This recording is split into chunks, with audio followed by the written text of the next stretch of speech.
Hi guys, welcome back to Chat with Tiana. I hope everyone is doing okay. If this is your first time on this channel, please do to subscribe and be a part of this family. On this channel we do vlogs, inspirational videos and everything else that has to do with faith, so you are welcome to join. I'm actually on my lunch break at work and I just decided to, talk about something that's been in the media the whole of yesterday. It's really been a sad story. It's a story about the music minister Osinachi that just passed away.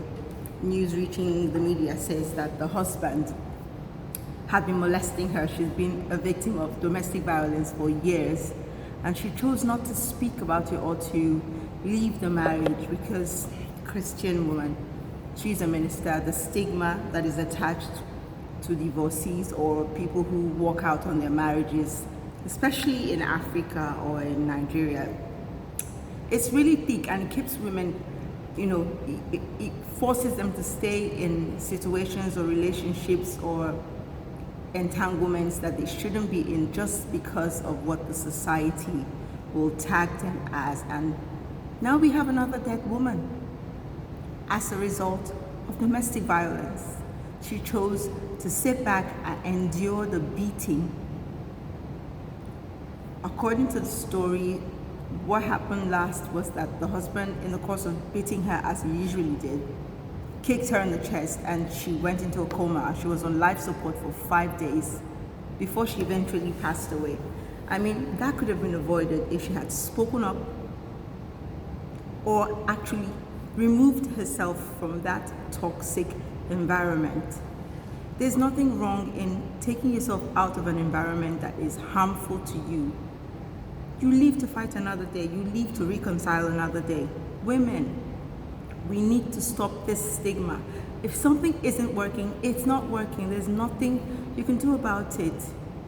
For God's sake, why would you remain in a relationship where you're constantly being beaten, kicked, locked away like a prisoner? For what? Marriage is not a prison. It's supposed to be enjoyed.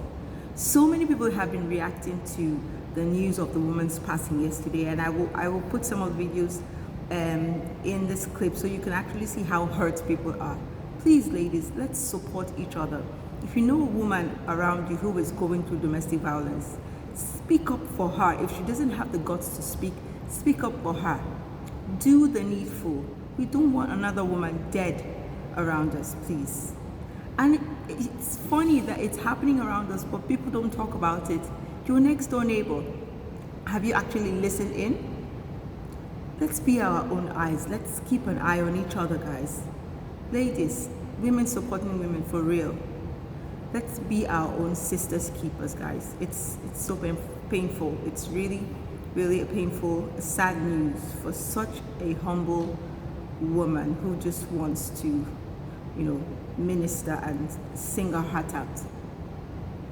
So let me know in the comment section what you think about this story that just happened. Should a woman remain in a marriage that is toxic, all in the name of answering Mrs.? Or should she separate herself from that situation for a while, even if she's not going to be divorced, but take yourself away from there. Take your children away from there. There is no wisdom in remaining in a marriage where you're constantly being beaten like your Muhammad Ali's opponent. For what? For what? Nobody's going to give you a trophy for remaining in a marriage that is toxic or harmful to you, whether it be physical or mental or social. Ladies, we need to wake up. We are nobody's punching bag. You should not be anybody's punching bag. Okay? So let me know in the comment section what you think. I will put some of the videos from the reactions of people about Osinachi's death, and let's talk more in the comment section. Thank you. Can you hear me? Thank you. So my criminologist asked her, so why are you still in that relationship? She says, I don't have any money to go and rent. And the man will beat you. The man will call you to tell you to kneel down, raise your hands, and the man will call you goat. And the man will tell you, get up after 15 minutes, go and fix something for me. And when you are done, clean up and meet me in the bedroom. What rubbish is that? Woman, you are not inferior to anybody. Don't Don't think that marriage is all that makes you. Please understand that you are important. With or without marriage, don't die in any abusive relationship. And I want to say this to, well, I'm not a pastor, I'm a pastor's wife. And I've been a pastor's wife for 33 years. Those of you that are privileged to have spiritual authority over people, please stop telling them to stay in abusive relationships and be praying. If they were your blood relation, will you tell them to stay there? How can you as a pastor, somebody tells you that my husband is beating me, my husband is slapping me, while my wife has brought out a knife, and then you say to the person, say there, I will be praying for you. God can never hear that kind of prayer. Please, stop telling people. That is abuse of power. Submission is not subjugation. Submission is not slavery. Ephesians chapter 5 verse 22 is preceded by verse 21. Submitting one to another. Every aircraft has a pilot and a co-pilot. The fact that you are the head of the relationship does not mean you should kill the body. Does not mean you should kill the body in the name of religion. Then I say the woman is not submitting. Submission, Bible submission, not demonic submission. Bible submission is strength put under control, and you submit one to another. Pastors, please stop this evil. Pastors' wives, please stop this evil. Can you allow your own daughter or your own son to stay in an abusive relationship and tell him or her to be praying while you are fasting until he or she dies? Let's stop this rubbish. It is not biblical. It is not biblical. Please, I'm going to invite one or two of you. Please understand that nobody should tell you to stay in any abusive relationship. It does not matter the title, bishop, assistant, GO. It does not matter the relationship. Don't die before you seek for help. It's not slavery. It is not slavery. It is not slavery. Let's stop this rubbish.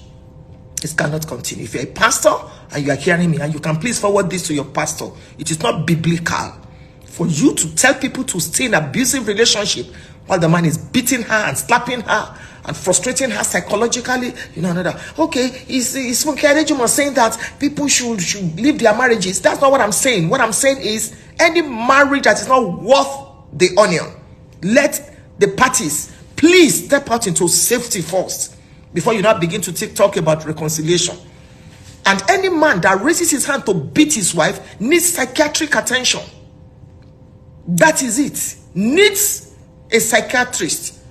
Needs to see a psychiatrist. You cannot begin to use the Bible. You too, you can read the Bible. Your life is important. Job chapter 12 verse 3. You are not inferior to anybody. Not your husband. What will now happen to the children that this woman has left? Move to another house and go and pray there. God will hear your prayers there. We've lost enough. Please, let's stop this. They'll be telling a woman, don't give up. Don't give up your marriage. Fight for your marriage. You can fight for your marriage from afar. You can fight for your marriage from another house. Not in the house of an animal that is beating you and killing you. I'm so sorry to say this. Let that man stay in jail. And say, abortion, we must forgive. He must be born again. Let him be born again and be an evangelist in the prison. That's my take. I'm going to ask some of you. Yes, emotional abuse, psychological abuse, physical abuse. Don't take any. Everything is nonsense. Fight from a distance.